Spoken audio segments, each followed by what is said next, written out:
এই অ্যামিবাটা পৃথিবীতে একটাই আছে এবং এর নিউক্লিয়াসের মধ্যে এমন কিছু, এর এই যে নিউক্লিয়াস এর মধ্যে এমন কিছু ডিএনএ বা জিন সেগমেন্টস আছে, এর মধ্যে এমন কিছু জিন সেগমেন্টস আছে, ধরো এইখানে এমন একটা জিন সেগমেন্টস আছে, ধরো এ জি টি টি এ সি এরকম একটা জিন সেগমেন্ট আছে, জেনারেলি এরকম থাকে না, এরকম একটা জিন সেগমেন্ট, এগুলোকে কোডন বলে। যখন জেনেটিক্স পড়াবো তখন ডিটেলসে বলবো। ধরো এরকম দুটো কোডন আছে, triplet A G T T A C. এই দুটো কোডন ধরো শুধু এই এন্টামিবাতে ইউনিক, সিস্টটা ভেঙে যাবে, রাপচার করে যাবে এবং এক একটা নিউক্লিয়াস তার আশেপাশে এই যে সাইটোপ্লাজম আছে, তার আশেপাশে এই যে সাইটোপ্লাজম আছে, এক একটা নিউক্লিয়াস তার আশেপাশে এই যে একটু সাইটোপ্লাজম আছে, যেগুলোকে সাইটোপ্লাজমিক আইল্যান্ডস বলে। এই প্রত্যেকটা সাইটোপ্লাজমিক আইল্যান্ডস কে ও আলাদা আলাদা করে নিয়ে ছিঁড়ে বেরিয়ে আলাদা আলাদা ডটার সেল তৈরি করবে। এটা একটা ওভাম। স্পার্ম ছোট, ওভাম বড়। স্পার্মের শেপ দেখো ট্যাডপোল শেপ, ওভাম একটা সার্কুলার বল লাইক শেপ, তাই তো? তাহলে এদের দুটো গ্যামেট আলাদা আলাদা দেখতে, তো এই কন্ডিশনটাকে বলবো হেটেরোগ্যামাস কন্ডিশন।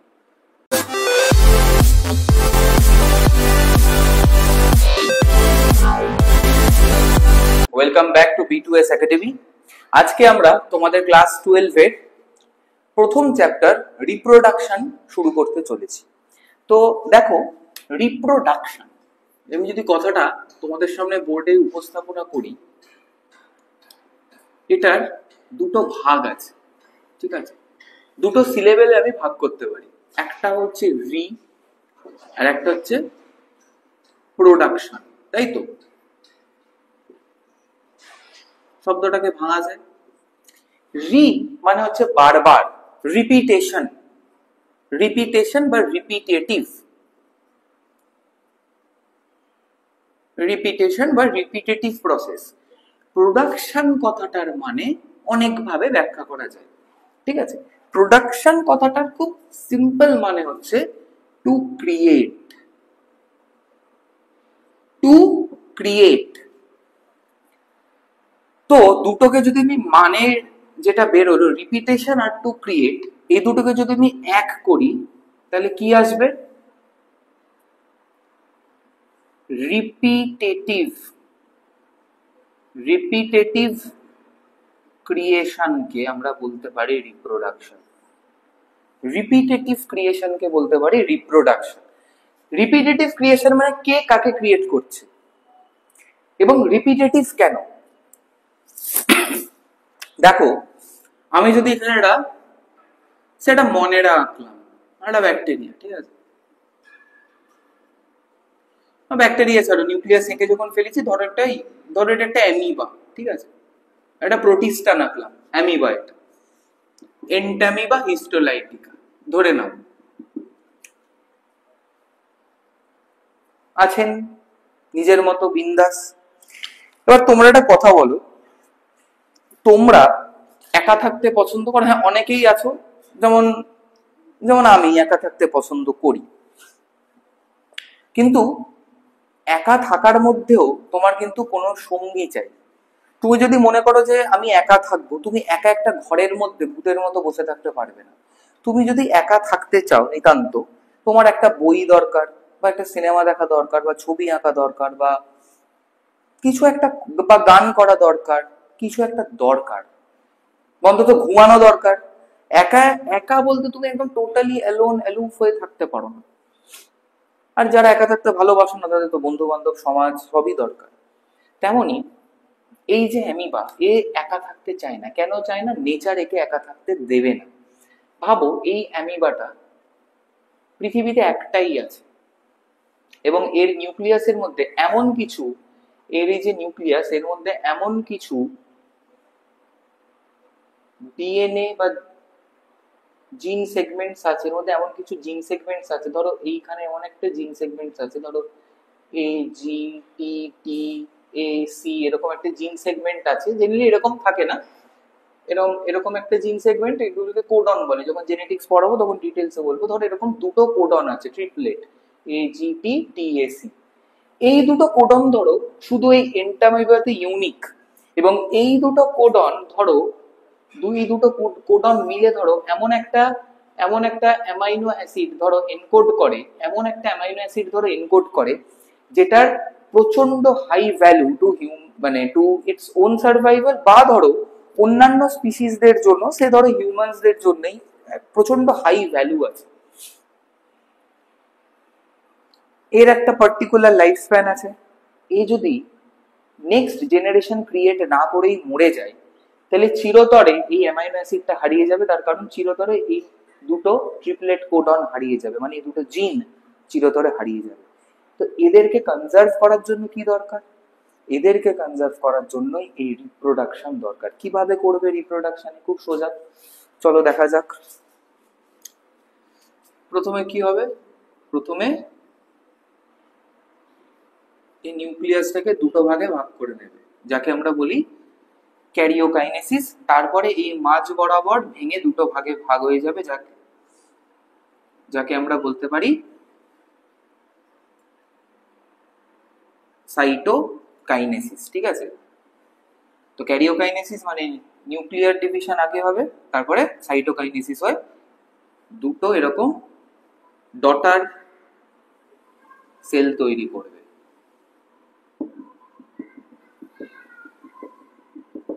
দুটো এরকম ডটার সেল তৈরি করবে। ঠিক আছে? এই দুজন আবার ইন্ডিভিজুয়ালি আরো কিছু ডটার সেল তৈরি করবে।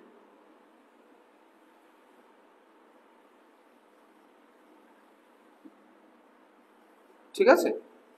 এটা এরকম তৈরি করবে। তাহলে দেখো, এই যে জিন সেগমেন্টটা এখানে ছিল একজনের মধ্যেই ছিল, প্রথমে দুজনের মধ্যে ইকুয়ালি ডিভাইডেড হয়ে গেল, এখন 4 জনের মধ্যে আছে। তাহলে chances of conserving that gene segment and that amino acid is much more, বেড়ে গেল না সুযোগটা কনজার্ভ করার? তো দেখো, প্রোডাকশন হলো নতুন সেল, একটা প্যারেন্ট সেল থেকে প্রোডাকশন হলো এতগুলো সেল। ঠিক আছে? এবং দেখো এই প্রসেসটা রিপিটেটিভ। এদের তৈরি করলো, এদের তৈরি করলো, এরা আবার 1 2 3 4 5 6 7 8 খানা আবার তৈরি হবে। তাহলে রিপিটেটিভ হচ্ছে প্রসেসটা, আর ক্রিয়েশন হতেই চলেছে হতেই চলেছে হতেই চলেছে এন্ড সো অন। তাই রিপিটেটিভ ক্রিয়েশন ইজ রিপ্রোডাকশন। কথাটার এটাই হচ্ছে মূল মানে। তো এটা গেল শব্দটার মানে।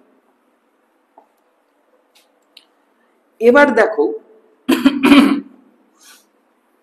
আমরা যদি একে ব্রড দুটো ভাগে ভাগ করি যে রিপ্রোডাকশন কত ভাবে হতে পারে, মেনলি আমরা দুটো ভাগে ভাগ করতে পারবো রিপ্রোডাকশনকে। মেনলি দুটো ভাগে আমরা কি করব? ভাগ করতে পারবো। একটা হচ্ছে অ্যাসেক্সুয়াল, আর আরেকটা হচ্ছে কি সেক্সুয়াল। অ্যাসেক্সুয়াল আর সেক্সুয়াল, এরকম দুটো ভাগে আমরা ভাগ করতে পারবো।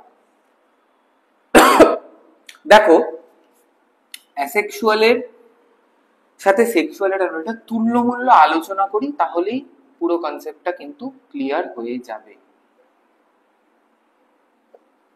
প্রথমে আসবো অ্যাসেক্সুয়াল।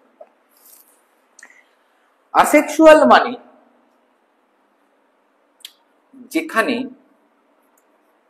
কোনো গ্যামেট বা জনন কোষ থাকে না। কোনো জনন কোষ থাকে না। এবার গ্যামেট বা জনন কোষ কি? দেখো, আমাদের শরীর অনেক ধরনের কোষ দিয়ে তৈরি। শুধু আমাদের শরীর কেন, উদ্ভিদ, বাকি প্রাণী, বহু কোষী যারা, তাদের অনেক রকম কোষ দিয়ে তৈরি, মাল্টিসেলুলার যারা। তো সেই সমস্ত জায়গাতে তাদের দেহকোষ আছে। ধরো একটা হিউম্যান বডি, আমি একটা রাফ আঁকছি, হ্যাঁ, ধরো একটা হিউম্যান বডি। ধরো আমি এর হাত থেকে কিছু সেল নিলাম,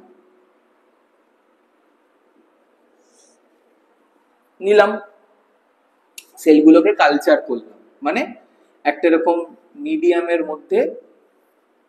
মিডিয়ামের মধ্যেই সেলগুলোকে রাখলাম, বড় করলাম এবং এরা ডিভাইডও করলো,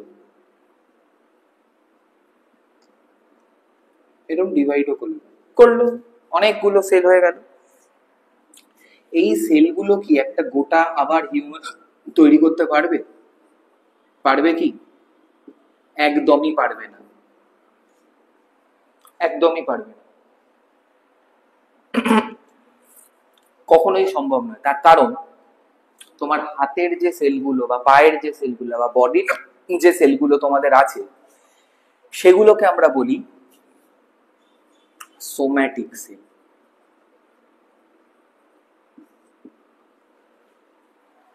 সোম্যাটিক সেল। কিন্তু আমাদের রিপ্রোডাক্টিভ অর্গান বা যৌনাঙ্গের মধ্যে, মানে টেস্টিস পুরুষদের ক্ষেত্রে বা ফিমেল মহিলাদের ক্ষেত্রে ওভারি, তাদের মধ্যে যে কোষগুলো আছে, মানে স্পার্ম, ওভাম, এই দুটোর কথা বলছি, এরা একে একে নিজেরা কিছু করতে পারবে না, নিজে কাউকেই তৈরি করতে পারবে না, এও নিজে কাউকে তৈরি করতে পারবে না। মোস্ট অফ দা কেসেস, এর এক্সেপশন আছে, পরে বলবো, ঠিক আছে? পারবে না। ওভাম তাও কিছু ক্ষেত্রে পারে, স্পার্ম কখনোই পারবে না। কিন্তু এই দুজন যদি ইউনাইট করে, এই যে ওভারল্যাপ করলো, যে স্পার্ম আর ওভাম যে ওভারল্যাপ করলো, এই ক্ষেত্রে কিন্তু পারবে। তাহলে এই কোষগুলোর পরবর্তী প্রজন্ম তৈরি করতে পারে, তাই এদেরকে আমরা বলতে পারি গ্যামেটস বা সেক্স সেলস, ঠিক আছে? অ্যাসেক্সুয়াল রিপ্রোডাকশন বা অযৌন জননে কোনো গ্যামেট তৈরি হয় না, কোনো গ্যামেট তৈরি হয় না, এবং গ্যামেটদের এই পারস্পরিক মিলনের কোনো ব্যাপারই থাকে না। তৈরি যদি না হয় তাহলে এইসব পারস্পরিক মিলন বা হ্যানত্যানের কিসের কি দায়, তাই না? নো গ্যামেটস আর ইনভলভড। আগে অ্যাসেক্সুয়ালটা বলিনি, তারপরে সেক্সুয়াল বলবো। নো গ্যামেটস আর ইনভলভড যেমন, তেমনি নো গ্যামেট প্রডিউসড, একই পয়েন্ট আমি ভাগ করে লিখলাম জাস্ট। সিঙ্গেল প্যারেন্ট,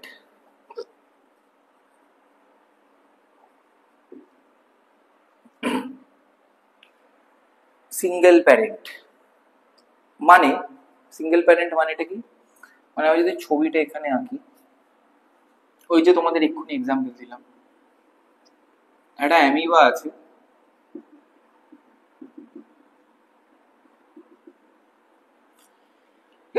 এ ভেঙে গিয়ে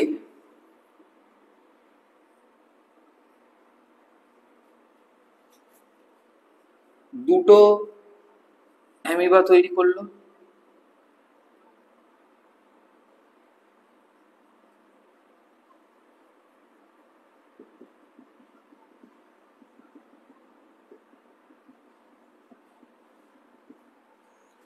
দুটো অ্যামিবা তৈরি করলো, তাহলে এখানে একটাই প্যারেন্ট, তো একটা সেল থেকে দুটো হলো, আর এখানে আর কাউকে দেখতে পাচ্ছ ধারে পাশে? প্যারেন্ট জেনারেশনে আর কোনো ইন্ডিভিজুয়াল দেখছো না তো? ডটার জেনারেশন বা F1 প্রজেনিতে দেখো বা ফার্স্ট জেনারেশন প্রজেনিতে দেখো, দুজনকে দেখতে পাবে। এরা কিন্তু একে অপরের সাথে মিলন করবে না, এরা ইন্ডিভিজুয়ালি নিজেদের মতো আরো দুটো দুটো তৈরি করবে, এদের মাঝখানে কিন্তু কোনো সম্পর্ক নেই। বোঝা গেল? তাহলে একটাই প্যারেন্ট ইনভলভ। তাহলে আমরা দেখতেই পেলাম একটাই প্যারেন্ট থেকে অনেকগুলো তৈরি হচ্ছে।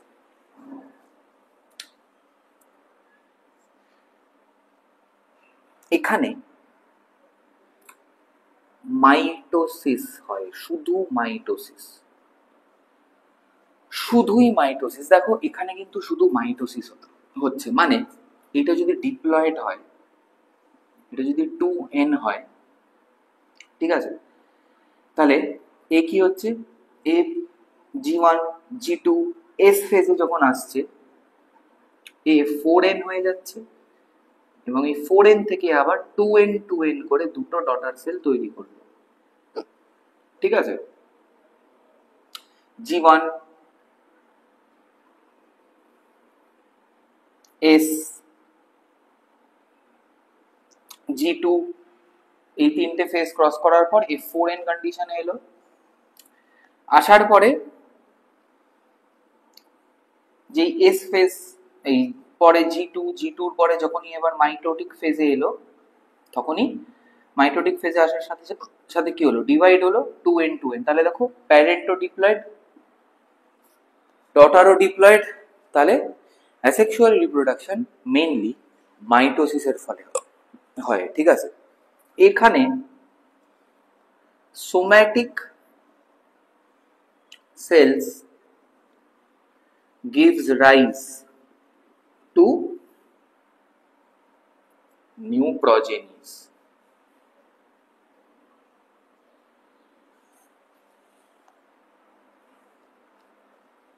Somatic cells gives rise to new progenies. দেখো এর বডিটাই ডিভাইড হয়ে দুটো হয়ে যাচ্ছে না, এর বডিটাই ডিভাইড হয়ে দুটো হচ্ছে, তো কোনো গ্যামেট তৈরি হলো, গ্যামেটের ইউনিয়ন হলো, সেইগুলো এখানে এলো, এসব কিছু হচ্ছে, কিচ্ছু হচ্ছে না। এর বডিটা itself, the somatic cell through mitosis gives rise to new progenies. এই অবধি আশা করি ক্লিয়ার। আর কি, অফস্প্রিংস মানে নেক্সট জেনারেশন যারা, আর genetically identical to the parents. এটা একটু ভালো করে বুঝবে, অফস্প্রিংস আর genetically identical to the parents. কথাটার মানে হচ্ছে যে ধরো এই যে নিউক্লিয়াসটা আছে, এই নিউক্লিয়াসটার মধ্যে ধরো ওই ATG এরকম একটা কোডন আছে, আর একটা ধরো TAC এরকম একটা কোডন আছে, দুটো কোডন আছে। এই দুটো কোডন ইন এক্সাক্ট এই অর্ডার, এই সিকোয়েন্সেই এদের মধ্যে থাকবে, মানে এদের মধ্যে থাকবে। এর ডিএনএ সেগমেন্ট ঠিক যে যে জিন দিয়ে তৈরি, এরও ডিএনএ সেগমেন্ট বা টোটাল জিনোম ঠিক সেই জিনস দিয়েই তৈরি। এর জিনোম আর এদের জিনোম আইডেন্টিক্যাল, মানে এই দুটো ডটার সেল এই প্যারেন্ট সেলের এক্স্যাক্ট ক্লোন, মানে এর যা যা জেনেটিক স্ট্রেংথ আছে এরও থাকবে, এর যা যা জেনেটিক উইকনেস আছে এদেরও থাকবে, এও যে যে জেনেটিক ডিজিজে আক্রান্ত হবে এরাও সেই জেনেটিক ডিজিজেই আক্রান্ত হবে, provided both of them are exposed to the same বা সিমিলার কন্ডিশনস। ঠিক আছে, প্রোভাইডেড দুজনকেই এই প্যারেন্টের সিমিলার কন্ডিশনে ফেস করানোর ফলে এর প্যারেন্টও যা যা ডিফিকাল্টি ফেস করবে due to its genetic makeup, এরাও ঠিক তাই প্রবলেম বা সেই জিনিসই ফেস করবে due to its genetic makeup. কারণ অফস্প্রিংস আর genetically identical to the parents, মানে সন্তানরা তাদের যে পূর্বপুরুষ তার 100% ক্লোন। আর last but not the least, এদের যে population has no variation. Population has no variation.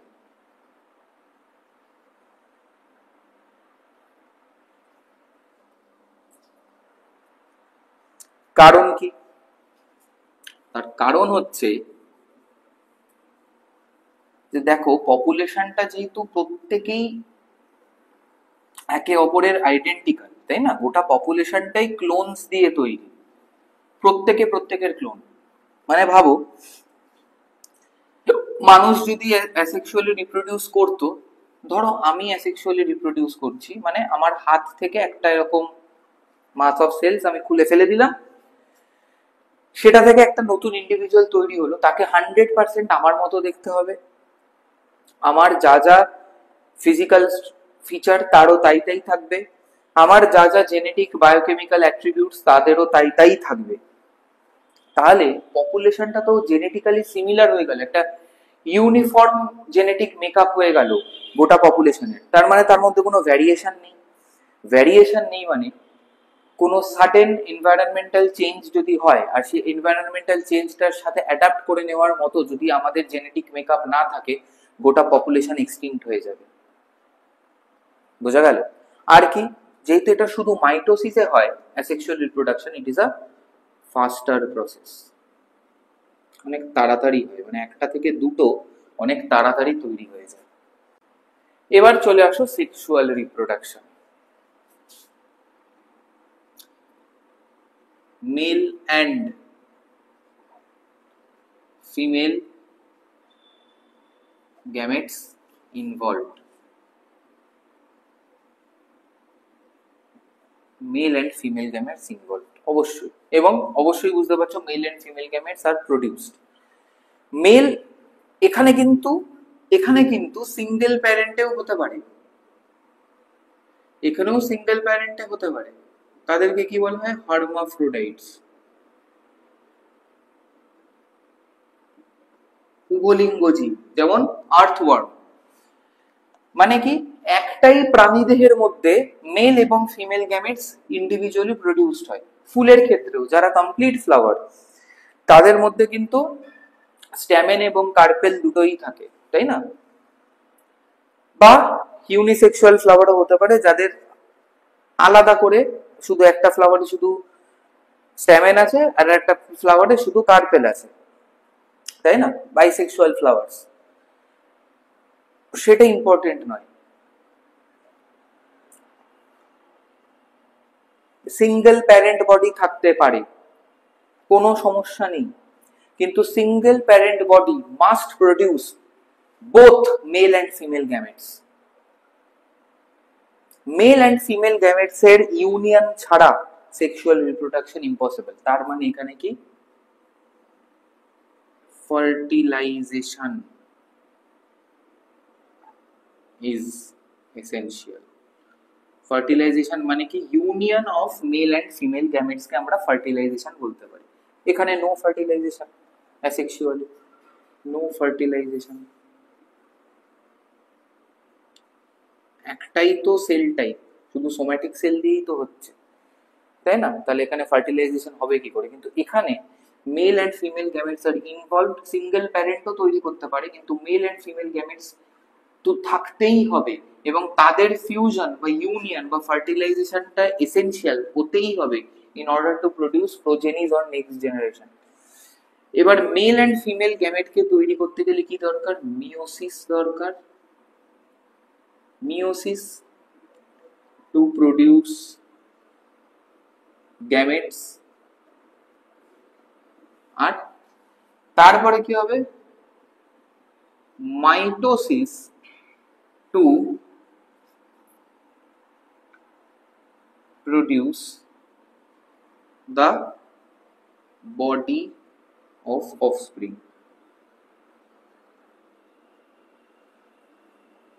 ঠিক আছে? যেমন ধরো মানুষের ক্ষেত্রেই বলছি, মানুষের ক্ষেত্রে ধরো গ্যামেটোগোনিয়াল সেলস বা গ্যামেট মাদার সেলস থাকে, যারা কিনা 2n। ঠিক আছে? গ্যামেটোগোনিয়াল সেলস বা গ্যামেট মাদার সেলস, তারা 2n।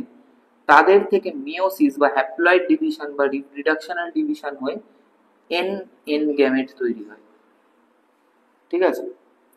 তেমনি এটা ধরো মেল, এটা ধরো মেল, তখন ফিমেল গ্যামেটোগোনিয়াল সেলস আছে, সেখান থেকেও রিডাকশনাল ডিভিশন বা মিওসিসের ফলে n দুটো ডটার গ্যামেট তৈরি হলো। এবার কি হবে? ধরো এ এর সাথে ফিউজ করলো আর এ এর সাথে ফিউজ করলো, করে দেখো 2n 2n, n plus n 2n হয়ে দেখো দুটো ডিপ্লয়েড ইন্ডিভিজুয়াল তৈরি করলো, ডিপ্লয়েড ইন্ডিভিজুয়াল তৈরি করলো, ঠিক আছে। এবং এই ডিপ্লয়েড যে সেলটা তৈরি হলো এটার নাম হচ্ছে জাইগোট, জাইগোট। আর এই যে এই এন আর এন মিললো, মেল আর ফিমেল গ্যামেট মিললো, এই স্টেপটা হচ্ছে ফার্টিলাইজেশন, এই স্টেপটা হচ্ছে ফার্টিলাইজেশন। ফার্টিলাইজেশন পরে কি হলো, এই ডিপ্লয়েড জাইগোট তৈরি হলো, সিঙ্গেল সেল ডিপ্লয়েড জাইগোট তৈরি হলো। এবার এই ডিপ্লয়েড জাইগোটটা আমি এখানে আসছি, এই ডিপ্লয়েড জাইগোটটা কিন্তু আবার মাইটোসিস করে 2n 2n তৈরি করবে, এরা আবার মাইটোসিস করে এরকম 2n 2n করে দেখো প্রচুর সংখ্যক সেলস কিন্তু তৈরি করছে। আবার এরাও এরকম ভাবে 2n 2n করে এইভাবে একটা মাস অফ সেল তৈরি করছে, যেটা কিনা যেটাকে আমরা বলতে পারি ইনিশিয়ালি মরুলা, মরুলা, তারপরে ব্লাস্টুলা, তারপরে গ্যাস্ট্রুলা, তারপরে এমব্রিও তৈরি হয় ফাইনালি, তারপরে ফিটাস, ফিটাসটা হচ্ছে একটা পূর্ণাবয়ব ভ্রূণ, ঠিক আছে। তাহলে এই ফিটাস অব্দি আসতে বা এমব্রিও অব্দি আসতে দেখো মাইটোসিসের দরকার, কিন্তু এই জাইগোট যেটা কিনা সোর্স অফ দ্য এমব্রিও, সেটার জন্য মিওসিস দরকার, কারণ মিওসিস ছাড়া এই গ্যামেট তৈরি হবে না, গ্যামেট তৈরি না হলে ফার্টিলাইজেশন হয়, জাইগোট তৈরি হবে না। তাই meiosis to produce gametes, mitosis to produce the body of the offspring. আশা করি বোঝা গেছে। বুঝতেই পারছো এখানে দেখো এখানে অনেক কিছু কিন্তু ইনভলভ। প্রথমে এই অর্গানিজমটা জন্মাবে, তারপরে এ বড় হবে, ঠিক আছে। এ যতদিনে বড় হচ্ছে মানে সেক্সুয়ালি ম্যাচিওর না হচ্ছে, তার প্রি রিপ্রোডাক্টিভ একটা স্টেজ আছে যাকে আমরা ল্যাটেন্ট স্টেজ বলতে পারি বা ভেজিটেটিভ স্টেজ বলতে পারি। তারপরে এ ভেজিটেটিভ স্টেজ বলবো প্লান্টসদের ক্ষেত্রে, লেটেন্ট স্টেজ বলবো অ্যানিমালসদের ক্ষেত্রে। তো চলো অ্যানিমালস নিয়ে যেহেতু আমরা আলোচনাটা করছি মানে এক্সাম্পল হিসেবে বেশি নিচ্ছি, তাহলে লেটেন্ট স্টেজটা ক্রস করে এ পিউবার্টিতে ঢুকবে, যখন এর বডি তৈরি হবে two produce gametes and the sexual organs will mature. তারপরে পিউবার্টি ক্রস করে সে যখন অ্যাডাল্টহুডে ঢুকবে তখন কিন্তু তার এই গ্যামেটোগোনিয়াল সেলগুলো ফুললি ফাংশনাল এবং পোটেন্ট গ্যামেটস তৈরি করবে। তখন তারা যদি রিপ্রোডাকশন করতে চায় তখনই ফার্টিলাইজেশনের জাইগোটে একটা সাকসেসফুল অর্গানিজম তৈরি হবে। তাহলে রিপ্রোডাকশনটা কিন্তু ওই birth of the individual to the birth of the next generation অবধি চলছে রিপ্রোডাকশনের প্রসেসটা, সেক্সুয়াল রিপ্রোডাকশনের প্রসেসটা। তাহলে it is a long term process and it is a slow process, ঠিক আছে। তাহলে এটাও কিন্তু একটা কম্পারেটিভ পয়েন্ট। কি পয়েন্ট? যে it is a long and slow process,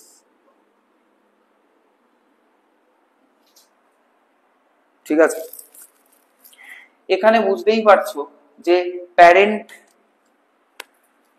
দুজনে আলাদা, বা দুজনে যদি আলাদা নাও হয়, যদি হার্মাফ্রোডাইটসও হয়, হ্যাঁ, বা কমপ্লিট ফ্লাওয়ারও যদি হয়, বাইসেক্সুয়াল ফ্লাওয়ার যাদের আমরা বলি, কমপ্লিট ফ্লাওয়ার মানে মেল এবং ফিমেল স্ট্যামেন এবং কার্পেল একই ফ্লাওয়ারের মধ্যে উপস্থিত, তাহলেও কিন্তু দু রকমের গ্যামেট আছে। এবং দু রকমের গ্যামেট যদি ধরো দু রকমের গ্যামেটের মধ্যে একটা স্পার্ম একটা এগ, তো স্পার্ম আর এগ কিন্তু জেনেটিক্যালি আইডেন্টিক্যাল নয়। মানুষের ক্ষেত্রেই দেখো একটা স্পার্মের মধ্যে কি থাকে, এক্স ওয়াই ক্রোমোজোম থাকে স্পার্মের মধ্যে, আর এগের মধ্যে কি থাকে, এক্স এক্স থাকে। তাহলে দেখো স্পার্ম আর এগ জেনেটিক্যালি আইডেন্টিক্যাল নয় তো, তাই না? জেনেটিক্যালি আইডেন্টিক্যাল নয়, তাহলে যে অফস্প্রিংটা তৈরি হবে সে আইদার এক্স ওয়াই হোক বা এক্স এক্স হোক, যাই হোক না কেন, এদেরও কিছু ভ্যারিয়েশন আসবে। That variation will make this individual, এই যে দুটো প্যারেন্ট ছিল যাদের থেকে এসব এসছে, ঠিক আছে, এই যে দুটো প্যারেন্ট ছিল এদের থেকে কিন্তু অফস্প্রিং জেনেটিক্যালি আলাদা হবে। তার কারণ কি, মিওসিসের সময় কি হয়, ক্রসিং ওভার হয়, তাই তো। এই যে এখানে ফার্টিলাইজেশন হচ্ছে, এখানে ক্রসিং ওভার হচ্ছে, তো এই জিন এখানের জিন এখানে মিশছে, এখানের জিন সেখানে মিশছে, এবং প্যারেন্টসরাও জেনেটিক্যালি আইডেন্টিক্যাল, এরাও সেক্সুয়ালি রিপ্রোডাকশনের ফলে তৈরি হয়েছে। তাহলে অফস্প্রিং কিন্তু প্যারেন্টের থেকে জেনেটিক্যালি অনেকটাই আলাদা। তাহলে এখানে কিন্তু genetic variation between parent and offspring.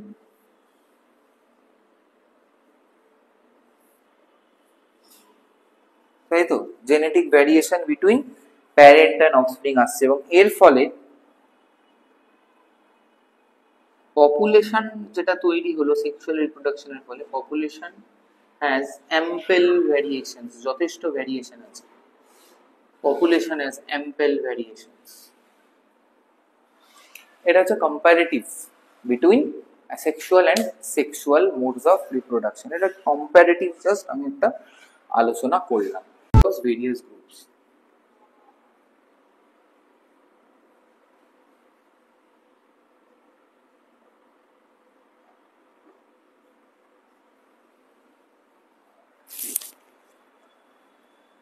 প্রথমেই আসবো মনেরা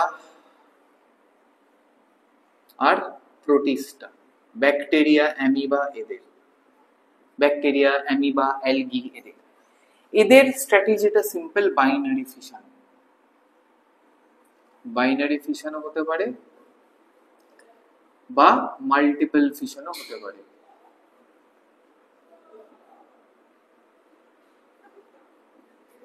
ঠিক আছে, বাইনারি ফিশনও হতে পারে, মাল্টিপল ফিশনও হতে পারে। বাইনারি ফিশন কি? বাইনারি ফিশন হচ্ছে তোমাদের এতক্ষণ দেখালাম, ধরো একটা অ্যামিবা আছে,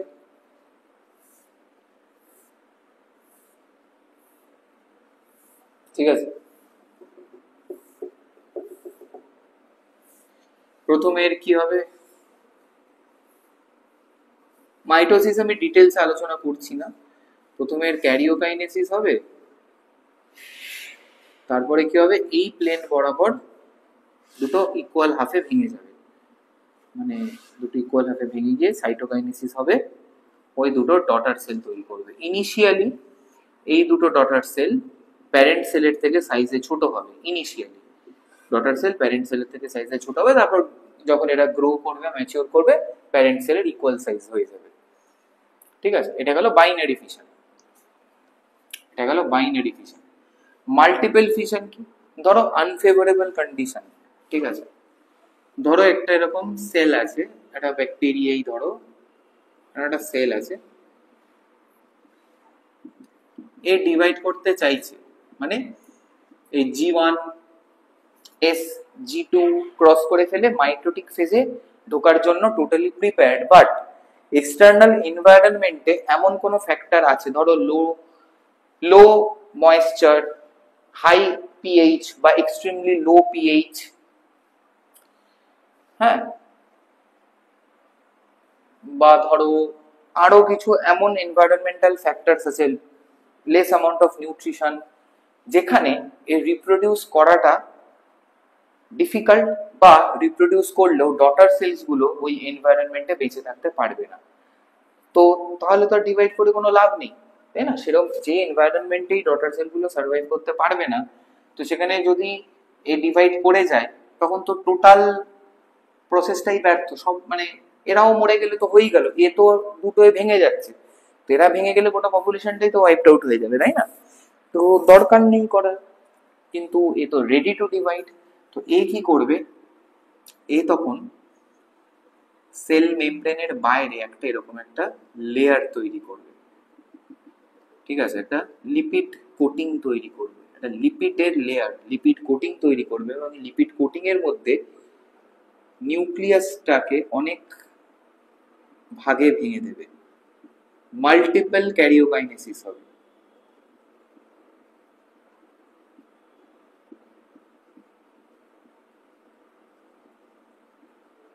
ঠিক আছে, এই স্ট্রাকচারটাকে বলা হয় একটা সিস্ট, এবং এই এক একটা নিউক্লিয়াসকে বলা হয়, নতুন ক্যারিওকাইনেসিসের ফলে যে ছোট ছোট অসংখ্য নিউক্লিয়াস তৈরি হয়েছে, এক একটা নিউক্লিয়াসকে বলা হয় স্পোর। যখন ফেভারেবল কন্ডিশন হবে তখন কি হবে, এই সিস্টটা ভেঙে যাবে, রাপচার করে যাবে, সিস্টটা ভেঙে যাবে, রাপচার করে যাবে, এবং এক একটা নিউক্লিয়াস তার আশেপাশে এই যে সাইটোপ্লাজম আছে, তার আশেপাশে এই যে সাইটোপ্লাজম আছে, এক একটা নিউক্লিয়াস, তার আশেপাশে এই যে একটু সাইটোপ্লাজম আছে, যেগুলোকে সাইটোপ্লাজমিক আইল্যান্ডস বলে। এই প্রত্যেকটা সাইটোপ্লাজমিক আইল্যান্ডসকে ও আলাদা আলাদা করে নিয়ে ছিঁড়ে বেরিয়ে আলাদা আলাদা ডটার সেল তৈরি করবে, যেই কন্ডিশন ফেভারেবল হবে। ঠিক আছে, এটাকে স্পোরুলেশন বলে বা মাল্টিপল ফিশন বলে, স্পোরুলেশন বলে বা মাল্টিপল ফিশন বলে।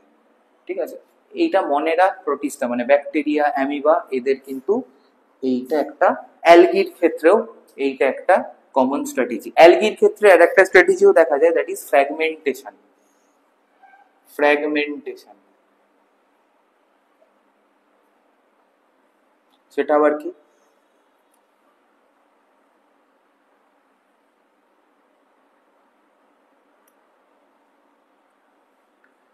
ধরো ক্ল্যামাইডোমোনাস আছে, ঠিক আছে, এখানে একটা ভ্যাকিউল আছে, এখানে নিউক্লিয়াস আছে, এখানে নিউক্লিয়াস আছে, এখানে ভ্যাকিউল আছে, এরকম আছে।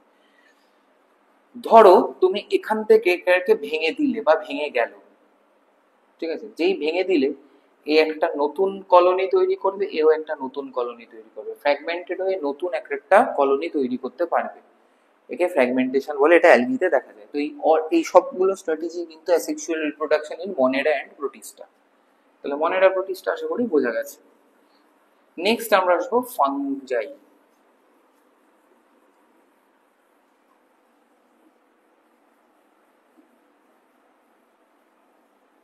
নেক্সট আমরা আসবো ফানজাইতে।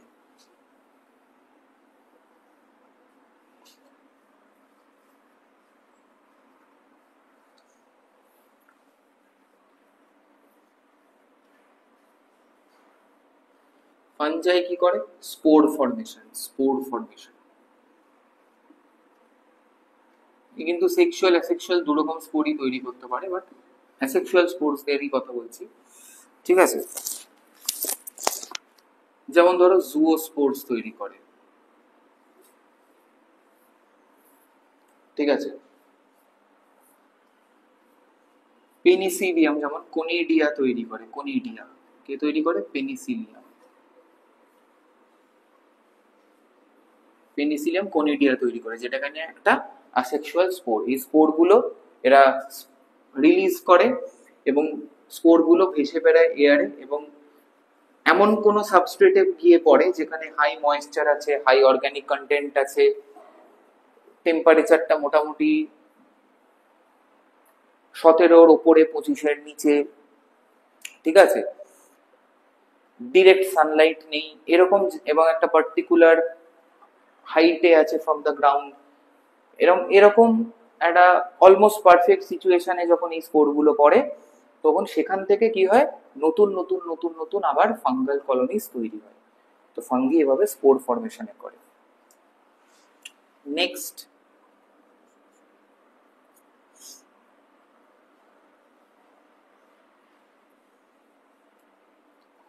থ্যালোফাইটা, মানে প্লান্টসদের মধ্যে, ঠিক আছে, ব্রায়োফাইটা, টেরিডোফাইটা, এরাও এরাও কিন্তু স্পোর ফর্মেশনের মধ্যেই করে। এবং এদের যে থ্যালাস বা প্লান্ট বডি সেটা কিন্তু এন, মানে হ্যাপ্লয়েড, ঠিক আছে, এদের স্পোর গুলো হ্যাপ্লয়েড স্পোর্স, হ্যাপ্লয়েড স্পোর্স, তারা মাইটোসিসে হ্যাপ্লয়েড থ্যালাস তৈরি করে, প্লান্ট বডি, ঠিক আছে, হ্যাপ্লয়েড স্পোর্স থেকে হ্যাপ্লয়েড থ্যালাস বা হ্যাপ্লয়েড প্লান্ট বডি তৈরি হয় through mitosis in thallophyta, bryophyta, pteridophyta. এবার বাকি যারা আছে, মানে এটা তো ক্রিপ্টোগ্যামাসদের কথা বললাম, এবার ফ্যানেরোগ্যামসদের মধ্যে যারা আছে, মানে অ্যাঞ্জিওস্পার্মস, জিমনোস্পার্মস, এদেরও কিছু অ্যাসেক্সুয়াল রিপ্রোডাকশন স্ট্র্যাটেজিজ আছে, এদেরও কিছু অ্যাসেক্সুয়াল রিপ্রোডাকশন স্ট্র্যাটেজিজ আছে। কিরকম অ্যাসেক্সুয়াল রিপ্রোডাকশন স্ট্র্যাটেজিস আছে এদের? প্রথমেই দেখো, যেমন ধরো ব্রায়োফাইলামের পাথরকুচি বা ব্রায়োফাইলাম। ব্রায়োফাইলাম কি তৈরি করে? Adventitious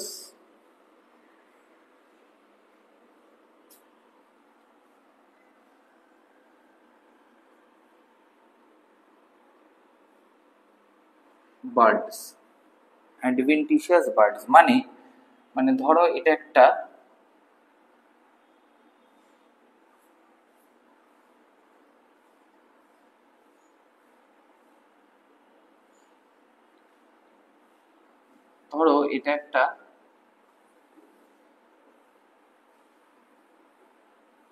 ব্রায়োফাইলাম leaf.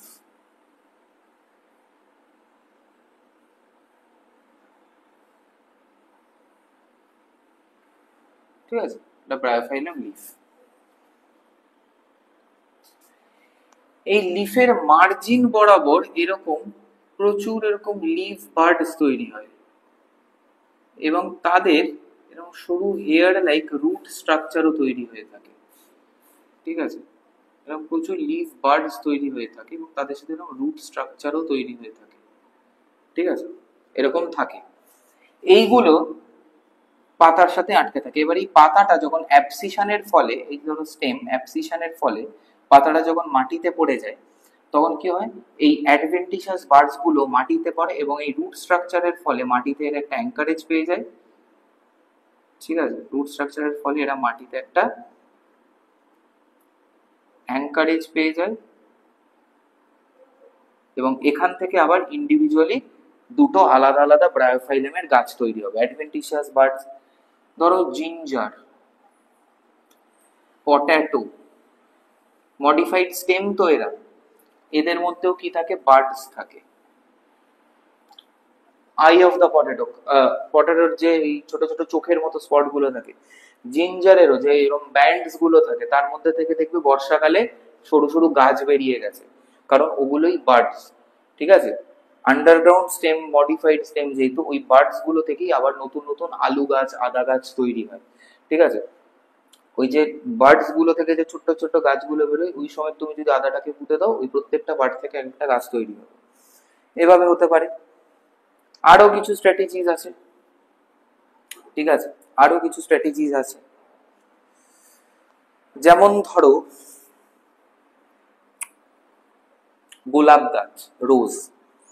গোলাপ গাছের একটা ডাল তুমি যদি কেটে মাটিতে বসিয়ে দাও, সেখান থেকে একটা নতুন গাছ তৈরি হয়ে যাবে। একে বলে কাটিং। ঠিক আছে, একে বলে কাটিং। লিচু গাছ, লিচি, এই যে গরমকাল আসছে, এই লিচু গাছের একটা ডাল যেটা মাটির কাছাকাছি, সেই ডালটাকে এরকম বেন্ড করো, বেন্ড করে ডালটাকে মাটির সাথে ঠেকাও। যে অংশটা মাটির সাথে ঠেকালে সেইখানটা মাটিটা একটু খুঁড়ে ওই ডালটাকে মাটির একটু নিচে দিয়ে এই ডালটার উপরে মাটি চাপা দিয়ে দাও ভালো করে একদম, এবং ডালটার যে প্রান্তে পাতা আছে, leafy side of the branch, সেটাকে ওই মাটির উপরে রাখো, গর্তটার উপরে রাখো।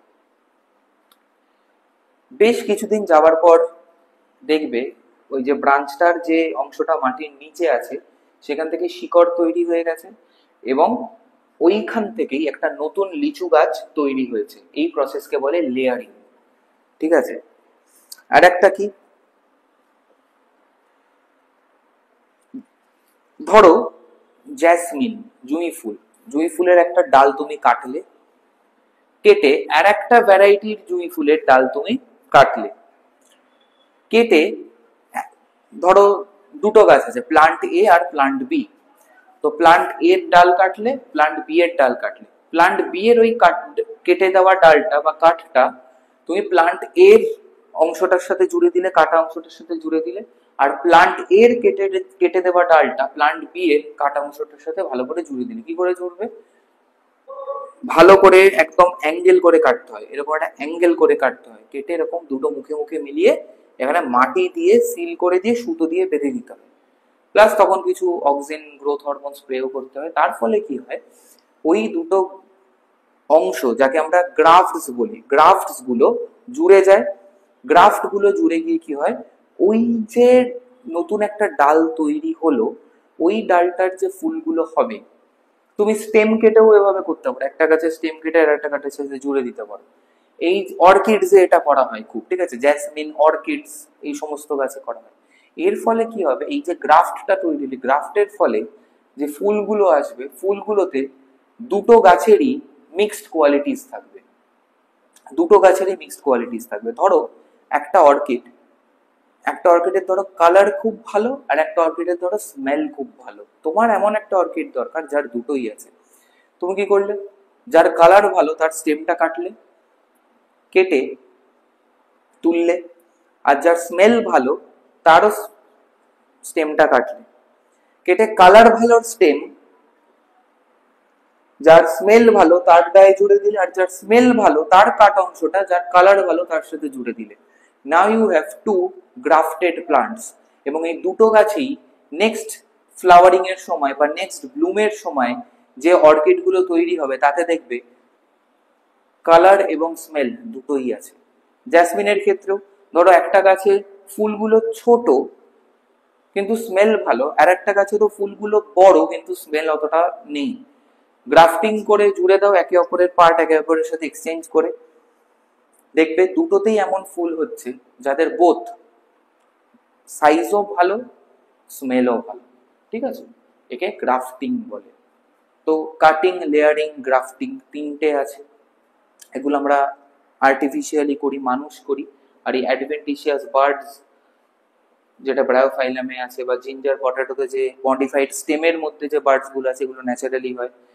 আর একটা মডার্ন টেকনিক হচ্ছে টিস্যু কালচারের মাধ্যমে, যেটা আমরা করি মাইক্রো প্রোপাগেশন। কি করি, গাছের যে এপিক্যাল মেরিস্টেমের যে জায়গাগুলো আছে, সেই এপিক্যাল মেরিস্টেম থেকে টিস্যু তুলে আনি, টিস্যু তুলে এনে একটা গ্রোথ মিডিয়ামে বা কালচার মিডিয়ামে তাদের ডিভাইড করতে দিই থ্রু মাইটোসিস, ঠিক আছে, ডিভাইড করতে দিই থ্রু মাইটোসিস। তার ফলে একটা কোষপিণ্ড বা সেল মাস তৈরি হয়, যাকে আমরা বলতে পারি ক্যালাস। এই ক্যালাসকে বিভিন্ন গ্রোথ ফ্যাক্টর দিলে এরা ডিফারেন্সিয়েটেড হয়ে, ঠিক আছে, ডিফারেন্সিয়েটেড হয়ে বিভিন্ন প্লান্ট স্ট্রাকচার তৈরি করে। এবং এই ক্যালাসটাকে যদি আমরা ডিভাইড করি, ডিভাইড করে দিয়ে বিভিন্ন গ্রোথ ফ্যাক্টর দিয়ে, তাহলে এক একটা ডিভাইডেড মাস অফ ক্যালাস এক একটা ইন্ডিভিজুয়াল গাছ তৈরি করবে inside a lab within a test tube. তাহলে দেখো একটা ল্যাবের মধ্যে ওয়েদার কন্ডিশন, হ্যান ত্যান, মাটি, হ্যান ত্যান কিচ্ছু দরকার নেই। বৃষ্টি হলো কি হলো না, মাটির কোয়ালিটি ভালো কি ভালো না, তোমার জমি আছে কি নেই, কিচ্ছু দরকার নেই। ল্যাবের মধ্যে তুমি একটা সেল মাস থেকে এরকম কয়েকশো গাছ তৈরি করে ফেলতে পারো, এবং তাদের তুমি থ্রু ক্রিসপার, থ্রু ট্যালেন, ঠিক আছে, থ্রু আরএনএ ইন্টারফারেন্স, প্রচুর পদ্ধতি আছে, তার ফলে তুমি তাদের জেনেটিক মেকআপকেও নিজের মতো বদলে দিতে পারো। মানে they will have characteristics that you desire. এদেরকে আমরা জিএমও বা জেনেটিক্যালি মডিফাইড অর্গানিজমস বলি। এইভাবেই আজকাল প্রচুর all season vegetables, all season fruits, all season flowers তৈরি হচ্ছে, একে মাইক্রো প্রোপাগেশন বলা হয়। তো এগুলো কিন্তু সবই অ্যাসেক্সুয়াল মোড অফ রিপ্রোডাকশন, এবং দেখো প্রত্যেকটাতেই কিন্তু মাইটোসিসই হচ্ছে, এখানে কোথাওই রিডাকশন, ডিভিশন বা মিউসিস হচ্ছে না। Is it clear? তো এটা অ্যাসেক্সুয়াল রিপ্রোডাকশন হলো প্লান্ট অব্দি। এবার অ্যানিমালসেও কিন্তু কিছু কিছু হয়, অ্যানিমালসেও কিন্তু কিছু কিছু হয়। চলো দেখা যাক অ্যানিমালসে কিরকম হয়।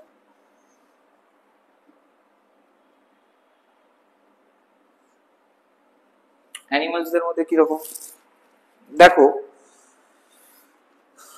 যদি নিডারিয়ার কথা ধরি,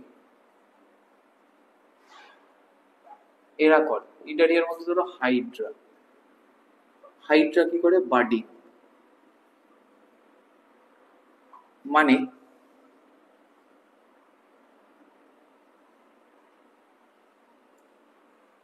এরকম একটা হাইড্রা আছে,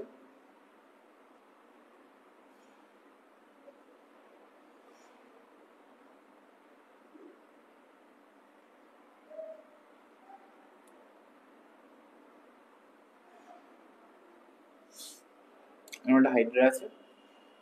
কিছুদিন গেলে এদের কি হয়, আনইকুয়াল সেল ডিভিশন হয়। মানে ধরো বাইনারি ফিশনে কি হচ্ছে, বাইনারি ফিশনে এই তো একদম মাঝ বরাবর হচ্ছে থ্রু এনি প্লেন, ঠিক আছে, এটা বাইনারি ফিশন। এটাকে আমরা বলি ইকুয়াল সেল ডিভিশন। কিন্তু অনেক ক্ষেত্রে কি হয়, আনইকুয়াল সেল ডিভিশন হয়। মানে ধরো সেলটা ডিভাইড করার জন্য রেডি, এখানে একটা নিউক্লিয়াস আছে, এখানে একটা নিউক্লিয়াস আছে, বাট এইরকম প্লেনে হলো একটা ছোট একটা বড়। যে ছোট যে অংশটা সেইটা তো ভেতরেই থাকবে বডির, বড় যে অংশটা সেইটা এইখানে একটা এরকম বার্ড বা টিউমার হিসাবে থাকবে। ঠিক আছে, যত দিন যাবে যত দিন যাবে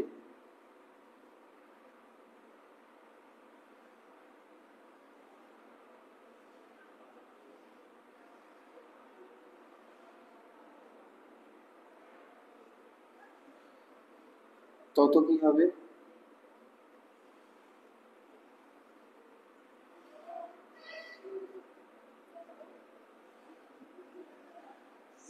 যত দিন যাবে এই বার্ডটা ধীরে ধীরে একটা অ্যাডাল্ট হাইড্রাকে রিপ্রেজেন্ট করবে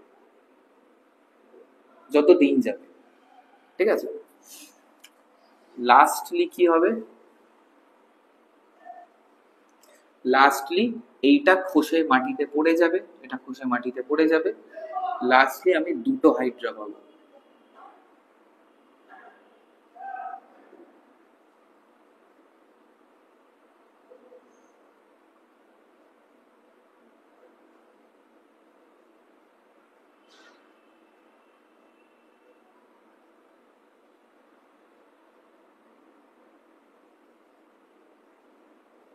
লাস্টলি এই একটা হাইড্রা যেটা ছিল আর এর সাথে একটা রিলেটিভলি একটু ছোট সাইজের একটা হাইড্রা আমরা দেখতে পাবো।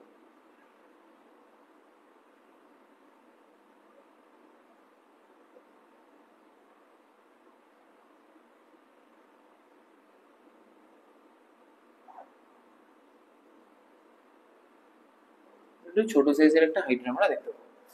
ঠিক আছে, তাহলে দেখো একটাই হাইড্রা ছিল যার মাইটোসিসটা আনইকুয়াল প্লেন অফ ডিভিশনে হয়েছে বলে একটা বার্ড তৈরি হলো, বার্ডটা ধীরে ধীরে ম্যাচিওর করলো through mitosis two represent the parent Hydra. তার কারণ এরা দুজনেই জেনেটিক্যালি আইডেন্টিক্যাল, তাহলে এর মধ্যেও যা যা জেনেটিক মেকআপ আছে, এর মধ্যেও যা যা প্রোটিন আছে, যা যা প্রোটিন যা যা বডি স্ট্রাকচার তৈরি করবে, এর মধ্যেও বার্ডটার মধ্যেও তাই তাই জেনেটিক স্ট্রাকচার আছে, তাই তাই প্রোটিনস তৈরি হবে, সেই প্রোটিনস গুলো ঠিক আইডেন্টিক্যাল বডি স্ট্রাকচার তৈরি করবে। করে কি হলো, এ মাটিতে খসে পড়ে গেল, যখন সাইজে একটা কনসিডারেবল সাইজে বড় হলো, মাটিতে পড়ে গেল, নিয়ে দুটো আলাদা হাইড্রা তৈরি হলো। কিন্তু এরা কিন্তু একে অপরের ক্লোনস, কারণ জেনেটিক্যালি আইডেন্টিক্যাল। এইভাবে হয়। ঠিক আছে, হাইড্রাতে বাডিংটা এইভাবে হয়।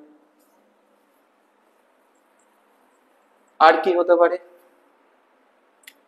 ধরো প্ল্যাটিহেলমিনথিসে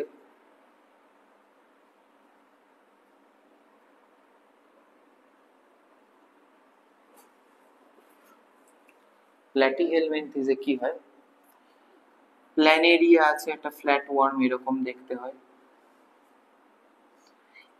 একে তুমি এইভাবে কাটলে দুটো হয়ে যাবে, দুটো প্ল্যানেরিয়া তৈরি হয়ে যাবে, এইভাবে কাটলেও দুটো প্ল্যানেরিয়া তৈরি হয়ে যাবে। যে কোনো প্লেন অফ ডিভিশনেই কাটো কিনা, বা একটা ব্লেন্ডার বা মিক্সারের মধ্যে যদি কয়েক লক্ষ টুকরো করে দাও, প্রত্যেকটা টুকরো থেকে 1 2 3 4 5 তত সংখ্যক প্ল্যানেরিয়া তৈরি হবে। ঠিক আছে, এটাকে কি বলে, রিজেনারেশন বলে। এই রিপ্রোডাক্টিভ স্ট্র্যাটেজিকে রিজেনারেশন বলে বা কমপ্লিট রিজেনারেশন বলে। দেখো টিকটিকিরও ল্যাজ খসে যায়, সেখানেও কিন্তু ল্যাজটা রিজেনারেট করে। ঠিক আছে, যাকে কডাল অটোটমি বলে, ল্যাজ খসে যাওয়াটাকে কডাল অটোটমি। কডাল মানে ল্যাজ, অটোটমি টমাস মানে কেটে দেওয়া, আর অটো মানে নিজে নিজেই ল্যাজ খসিয়ে দিচ্ছে, তাই কডাল অটোটমি বলে। তার ফলে যে ল্যাজটা তৈরি হয় সেটাকে পার্শিয়াল রিজেনারেশন বলে। তুমি যদি একটা টিকটিকিকে ধরে ছুরি দিয়ে দুভাগ করে দাও, দুটো আলাদা টিকটিকি হবে না, শুধু ল্যাজের ক্ষেত্রেই হবে, তাই সেটা পার্শিয়াল রিজেনারেশন। কিন্তু এই প্ল্যানেরিয়াকে কি বললাম, এভাবে কাটো এভাবে কাটো এভাবে কাটো এভাবে কাটো, মিক্সারের মধ্যে ফেলে কয়েকশো টুকরো করে দাও, প্রত্যেকটা টুকরো থেকে এক একটা প্ল্যানেরিয়া তৈরি হবে। এটাকে বলা হয় কমপ্লিট রিজেনারেশন। এটাও একটা অ্যাসেক্সুয়াল রিপ্রোডাকশন, কারণ দেখো এই প্রত্যেকটা টুকরো থেকে অরিজিনেট করা প্ল্যানেরিয়াকে আরো টুকরো করো এবং এই প্রসেসটা রিপিট করো, বারবার প্রডিউসড হবে অসংখ্য প্ল্যানেরিয়া, তাই অ্যাসেক্সুয়াল রিপ্রোডাকশন এবং অবশ্যই মাইটোসিসের ফলে হচ্ছে। ঠিক আছে, কিছু অ্যাসকেলমিনথিসও পারে,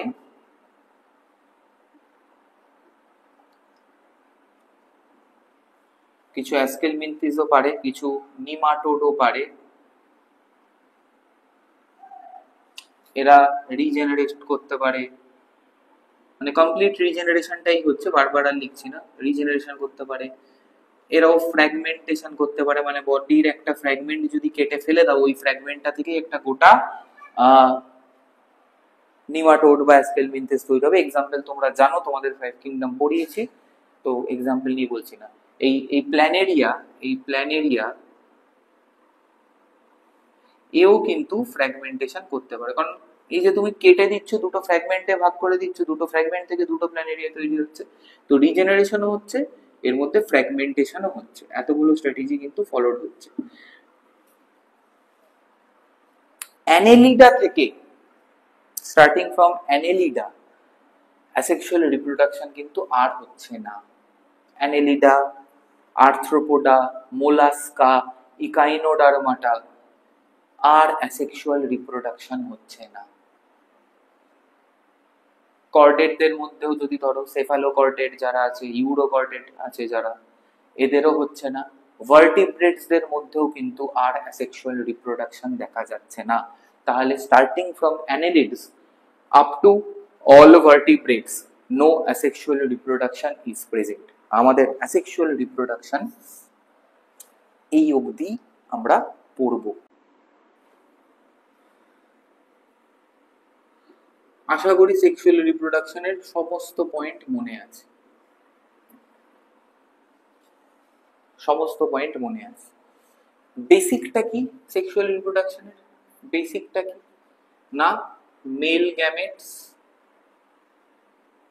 দরকার প্লাস ফিমেল গ্যামেটস দরকার। ধরো মেল গ্যামেটস আর ফিমেল গ্যামেটস একই রকম দেখতে, যেমন ধরো ক্ল্যামাইডোমোনাস বলে একটা অ্যালগি আছে, সে কিন্তু সেক্সুয়ালি রিপ্রোডিউস করতে পারে, ক্ল্যামাইডোমোনাস, ঠিক আছে, একটা অ্যালগি আছে, সে কিন্তু সেক্সুয়ালিও রিপ্রোডিউস করতে পারে। তো তার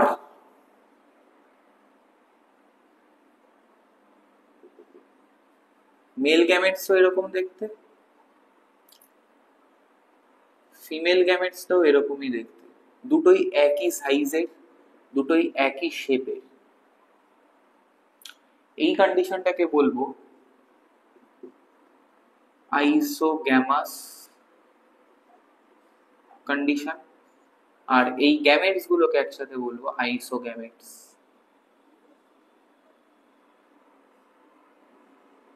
কারণ দুজনকে একই রকম দেখতে, একই রকম শেপ আর স্ট্রাকচার। কিন্তু হিউম্যানসদের ক্ষেত্রে ধরো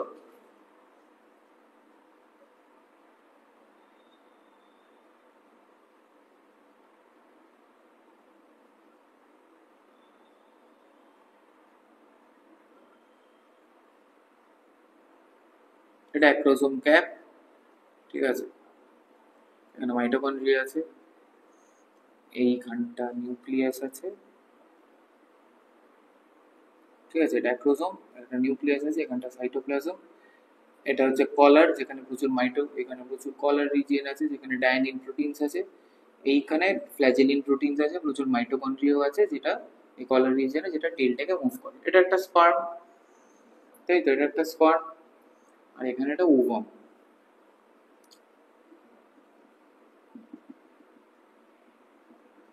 এর বাইরে এরকম লেয়ার আছে,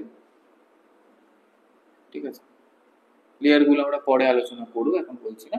এটা একটা ওভাম, স্পার্ম ছোট, ওভাম বড়। স্পার্মের শেপ দেখো ট্যাডপোল শেপ, ওভাম একটা সার্কুলার বল লাইক শেপ, তাই তো। তাহলে এদের দুটো গ্যামেট আলাদা আলাদা দেখতে, তো এই কন্ডিশনটাকে বলবো হেটেরোগ্যামাস কন্ডিশন। আর এই দুটো গ্যামেটকে আমরা একসাথে কি বলবো? হেটেরোগ্যামেটস।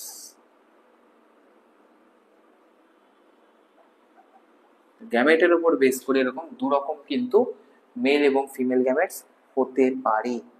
ঠিক আছে, গ্যামেটের উপর বেস করে কিন্তু এরকম দু রকম মেল এবং ফিমেল গ্যামেটস হতে পারে। ইরেজ করে দিচ্ছি কারণ আরো কিছু জিনিস তোমাদের বলার আছে। মনে রাখতে হবে এই দুটো গ্যামেটস কিন্তু হ্যাপ্লয়েড এন। কেন? তার কারণ আমরা জানি অফস্প্রিং মাস্ট বি ডিপ্লয়েড, তাই এদের ফার্টিলাইজেশনের ফলে n প্লাস n মিলে 2n তৈরি হবে, which is the correct condition।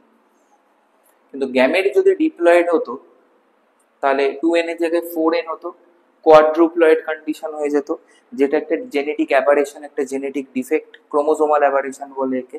ঠিক আছে, সেটা একটা ডিফেক্ট, অর্গানিজমটা মানে ঠিকমতো তৈরি হতো না, সার্ভাইভই করতো না। বা ধরো একটা 2n একটা n তাহলেও 3n।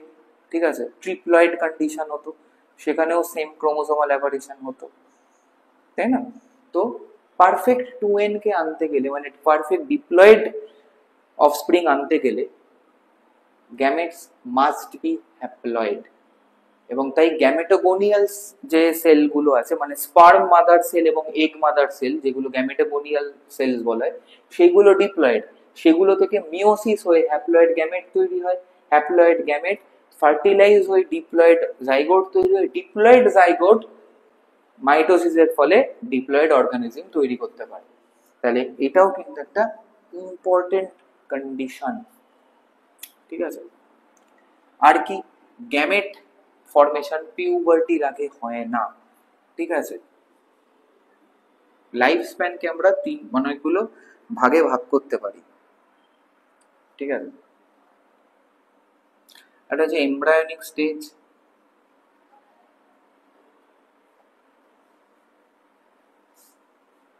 এমব্রায়োনিক স্টেজ এটা কত থেকে হয়? মোটামুটি 0, মানে জাইগোট ফরমেশন শুরু হচ্ছে 0 to 37 উইকস। এমব্রায়োনিক স্টেজের পরে হচ্ছে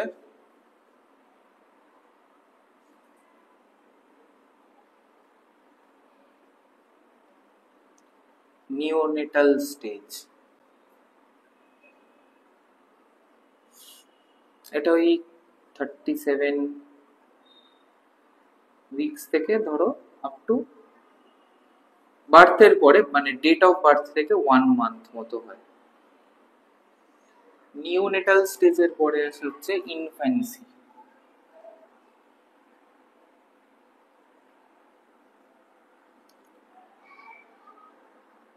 এটা 1 মান্থ থেকে মোটামুটি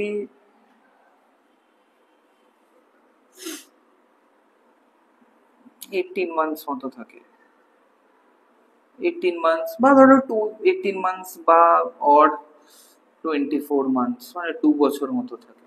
ঠিক আছে, ইনফ্যান্সি।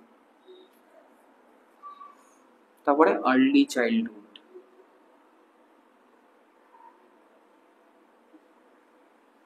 এটা মোটামুটি 2 ইয়ার্স থেকে 5 ইয়ার্স অব্দি।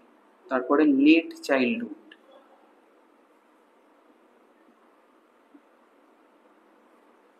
এটা ওই 6 ইয়ার্স টু 11 ইয়ার্স অব্দি থাকে। তারপরে আসে হচ্ছে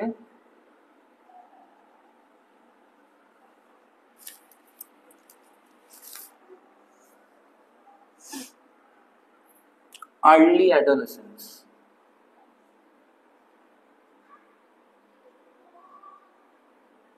আর্লি অ্যাডোলেসেন্স এটা ধরো ওই 12 থেকে 14 বছর। তারপরে আসে হচ্ছে লেট অ্যাডোলেসেন্স, এটা 15 থেকে 18 বছর। তারপরে আসবে আর্লি অ্যাডাল্টহুড, এটা হচ্ছে 18 থেকে 40 বছর। তারপরে middle adulthood,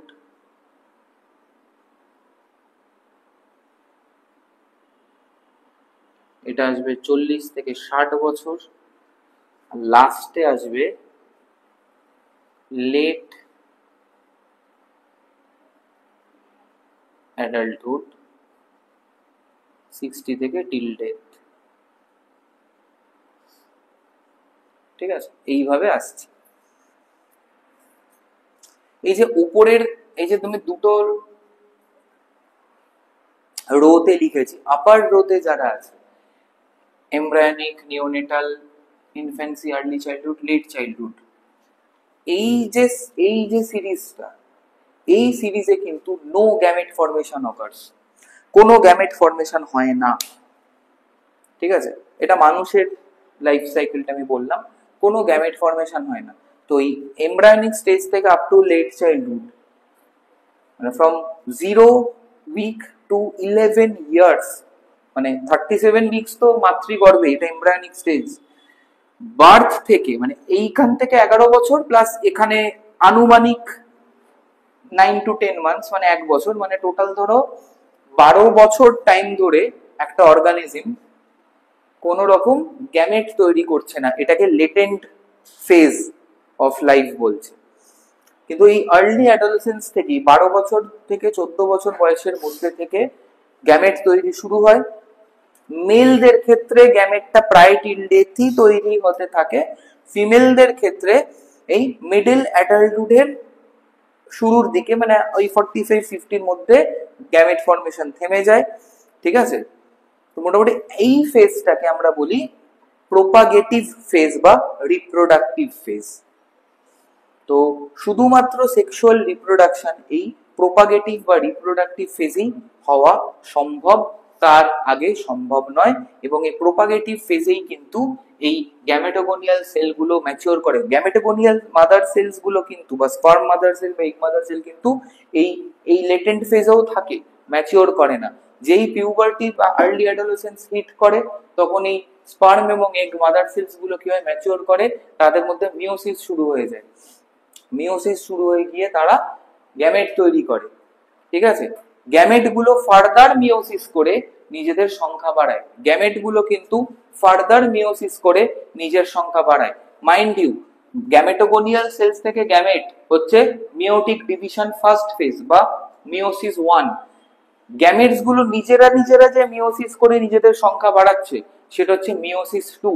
meiosis 2 on a chromosomal level is similar to mitosis, তাই হ্যাপ্লয়েড থেকে হ্যাপ্লয়েডই তৈরি হচ্ছে, মিওসিস 2 হচ্ছে। কতক্ষণ হবে, যতক্ষণ না দুটো গ্যামেটের ইউনিয়ন হয়ে জাইগোট তৈরি হচ্ছে। যেই জাইগোট হলো তখন কিন্তু আবার ব্যাক টু মাইটোসিস। ঠিক আছে, কিন্তু এই খেলাটা কিন্তু শুরু হচ্ছে এই আর্লি অ্যাডোলেসেন্স থেকে, এবং মোটামুটি মিডল অ্যাডাল্টহুড অবধি দুটো জেন্ডারেই চলে এই প্রসেসটা। তাহলে বুঝতেই পারছো, লেটেন্ট ফেজের থেকে কিন্তু মানুষের রিপ্রোডাক্টিভ ফেজ অনেক লম্বা, অনেক বড়, এবং এটা ইচ্ছা করেই নেচার এভাবে তৈরি করেছে যাতে কিনা more number of offsprings can be produced. তো এইটা কিন্তু বেসিক, এই জিনিসটা না বুঝলে সেক্সুয়াল রিপ্রোডাকশন আমরা শুরুই করতে পারবো না। এবার যদি সেক্সুয়াল রিপ্রোডাকশনকে আমরা 3টে ফেজে ব্রডলি ভাগ করতে পারি, ঠিক আছে, আমরা সেক্সুয়াল রিপ্রোডাকশনকে কিন্তু 3টে ফেজে ব্রডলি ভাগ করতে পারি।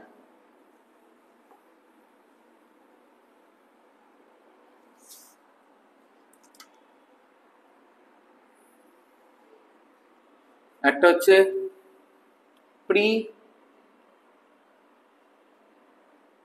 ফার্টিলাইজেশন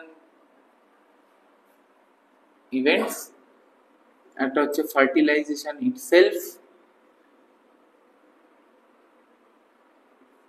আর একটা হচ্ছে ফার্টিলাইজেশনের পরে কি হয়। একটা হচ্ছে ফার্টিলাইজেশনের আগে কি হচ্ছে, প্রি ফার্টিলাইজেশন ইভেন্টস, একটা হচ্ছে fertilization process of fertilization itself, আর একটা হচ্ছে পোস্ট ফার্টিলাইজেশন ইভেন্টস। এগুলো নিয়ে আমরা এরপরের বিস্তরে আলোচনা করব।